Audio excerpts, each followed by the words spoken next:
be pluralistic, to be tolerant of other views, because classroom higher education is all about opinions. My opinion versus your opinion. I would as much respect your opinion as I respect my opinion, but I may not follow your opinion. So the second most important thing that higher education taught me was to be pluralistic and to be tolerant of other opinions. There are many others, but I will just deliberately stop here. Sure. And Mr. Murthy, what did it mean to be working and teaching at a time when technology did not surround as it is today? So, right now when you talk about education in India, or as per se the world across, we have different mediums of technology which aid the education. So we would have smart tablets, we would have projectors, we would have I remember in one of your interviews, one of the gentlemen had asked you that when you were developing the company, that time the technology boom was yet to happen, and you had quoted that globalization had a key role, and the economic reforms back in '91 really aided on that. So if you could elaborate as to how it was back then when you had founded the company, and even before that when you were as the research associate, how was it back then without the technology advancement? Well, since one of the architects of reforms is sitting here, Monte, you know, it was P.V. Narasimha Rao, Manmohan Singh, Monte Singh Ahluwalia and Chidambaram. These were the four architects of economic reforms. These people did in 1 week what we had not done in whatever 45 years. Anyway, since he is sitting here, let me first acknowledge his seminal contribution to what India is today, and then say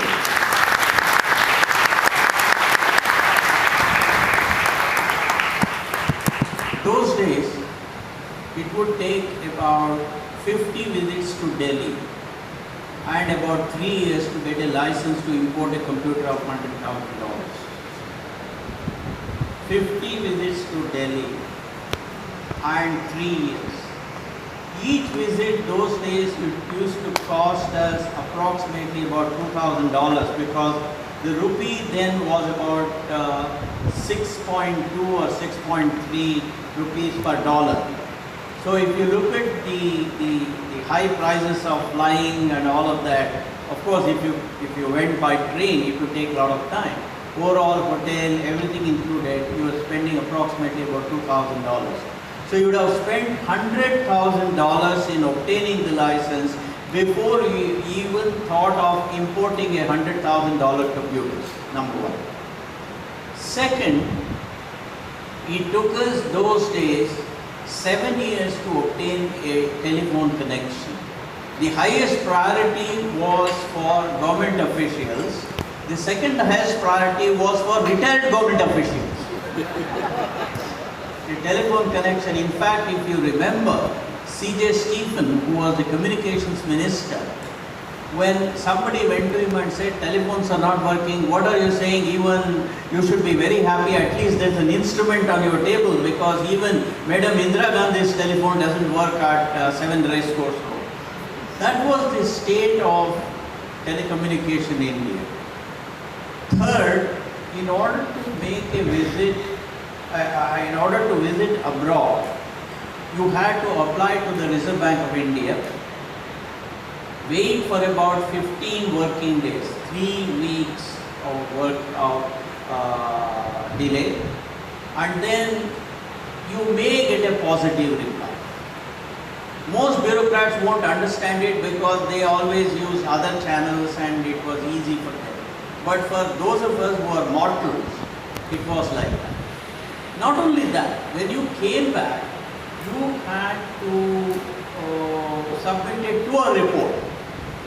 Let me tell you the joke about this tour report. One of my friends, Mr. K.V. Ramani, an extraordinarily honest entrepreneur who came good later on, and he sold his company to Hughes Communications Company. he applied to Reserve Bank of India to visit Paris for 2 days and Frankfurt for 1 day. When he went to Paris, the person he was supposed to meet the second day was not in Paris. He had gone to Frankfurt, the headquarters, and therefore he asked him to come to Frankfurt. Therefore, he ended up spending 1 day in Paris and 2 days in Frankfurt, as against 2 days in Paris and 1 day in Frankfurt. He promptly got a show cause notice from Reserve Bank of India. When I told Bimal, when I was on the board of RBI, he wouldn't believe me. He would say, come on, the RBI can't be that stupid. But that was the state of RBI at that point of time.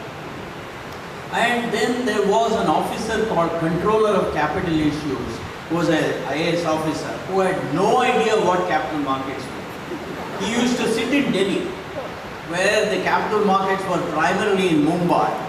The Controller of Capital Issues used to sit in Delhi.